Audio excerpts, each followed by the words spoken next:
वाहिगुरु जी का खालसा वाहिगुरु जी की फतेह। आज इस करवाए जा रहे शब्द विचार मुकाबले में मैं आपके समक्ष कबीर जी के दोहों के अर्थ स्पष्ट करने जा रही हूँ। मेरे पहले दोहे का अर्थ है, हमें मनुष्य को इतनी मधुर और सुरीली वाणी बोलनी चाहिए। हमें मनुष्य को इतनी मधुर और सुरीली वाणी बोलनी चाहिए कि हमारा खुद का मन तो शीतल हो ही, हमारा खुद का मन तो शीतल हो ही, बल्कि जो हमें सुन रहा है उन सभी का मन भी शीतल हो। हम कैसे अपनी और दूसरों को अट्रैक्ट करते हैं, वो बॉडी लैंग्वेज वो तो होता ही है, लेकिन हमारी वाणी, अगर हमारी वाणी मीठी है तो सारे हमारे पास आएंगे।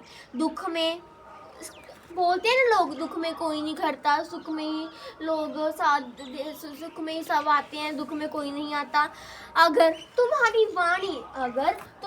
वाणी मीठी, मधुर, सुरीली है तो मैं दावे के साथ कह सकती हूँ, दुख में भी लोग आपका साथ देंगे अगर आप उनके लिए कुछ करते हैं। आप अपना प्रभाव अपनी वाणी से उन पर प्रभाव डालते हैं। दूसरा दोहे का अर्थ है कि मनुष्य अपने भीतर कोई बुराई नहीं ढूंढता,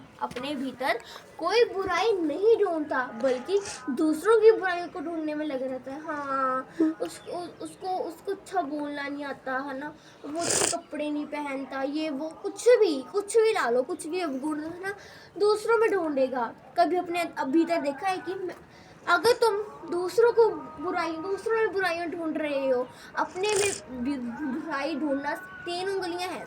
अगर तुम कह रहे हो ये, तो 3 उंगलियां तुम्हारे तरफ है, 1 उंगली ही उधर है।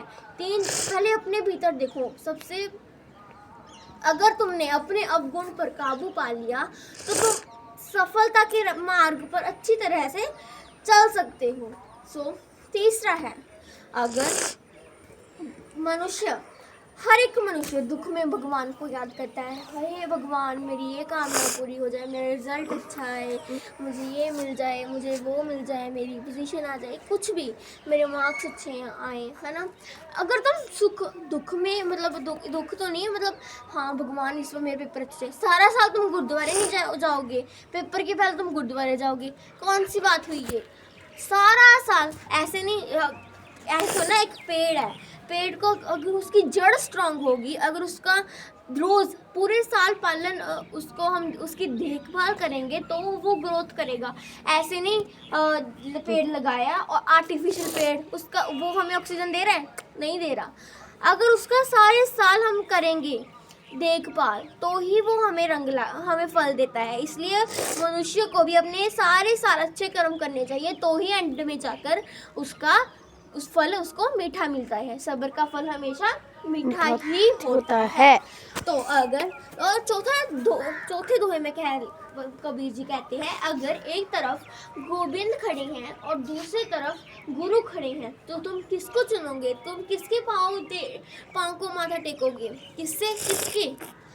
गुरु या गोविंद को? हम सबसे पहले गुरु को माथा टेकेंगे। क्यों? क्योंकि गुरु ही है जो हमारा गोविंद से परिचय करवा रहे हैं। गुरु ही है जिन्होंने हमारा गोविंद से परिचय करवाया। ठीक है, तो यही था मेरी वीडियो कि मैं आपको कबीर जी के दोहों के अर्थ बताऊं। वाहिगुरु जी का खालसा वाहिगुरु जी की फतेह।